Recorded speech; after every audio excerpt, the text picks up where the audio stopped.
If one of the things that you're not super psyched about at work is relationships with other people and what's wrong with them, I want to give you a really useful framework for thinking about the relational dynamic and how it might be improved. And I think this is useful if you manage others and you don't feel like you're able to bring out the best in them, or if you have somebody else and you feel like the relational dynamic doesn't bring out your best. Here is a pretty simple way to think about it. This idea came to me through Frances Frei, who is a Harvard Business School professor who has a great podcast. I'll link to it. But it's not super dissimilar to the Radical Candor book by Kim, maybe it's Kim Scott, I can't remember. I didn't read that book, but my understanding is she presents a similar, not quite the same framework. So I'm drawing a quadrant. I love a quadrant, and I'll show you what's going on here. On the x-axis, we have standards, high standards, low standards, right? What you expect of that person or what they expect of you. And on the other is how much they care about you personally. Care deeply or don't care. And the place where the best thing happens is where the relational dynamic makes it clear that you expect great work from one another and you care about each other as people, right? That's where we want to be. And the worst dynamic is you don't care and you don't really have expectations. This is invisibility.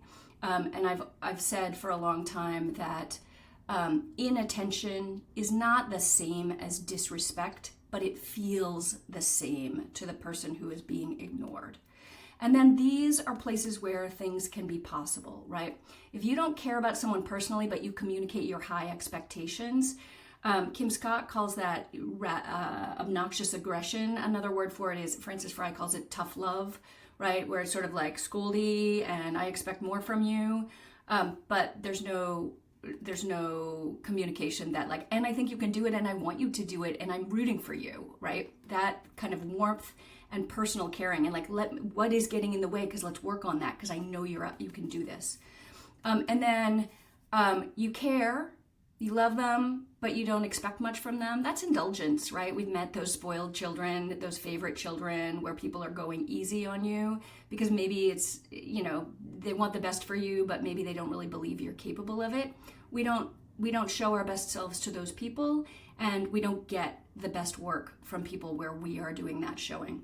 So I think that the thing we want to go for is we want to get to this quadrant, and we really want to evaluate if we're in this, this is a dangerous place to be in a workplace dynamic. If you feel that from the people around you, or if you are doing that to others, it is extremely demotivating and is hard to move away from. These quadrants, right, you want to move directionally by signaling how you want to, this tells you which way you want to change the relationship and what kind of behavioral dynamics you are trying to communicate. And then this is where we all want to be. And I think a thought exercise, if you find yourself frustrated by a relational dynamic, is, think about these quadrants and run yourself through the relationships that you have and, give names to places where you have felt these dynamics. And I think you will sort of somatically recognize what it is like when it feels good and what it is like when it feels bad. And that can nudge you to the actions you can take. I'd love to hear how this lands for you. And I'm going to drop links to a great podcast episode that talks all about this.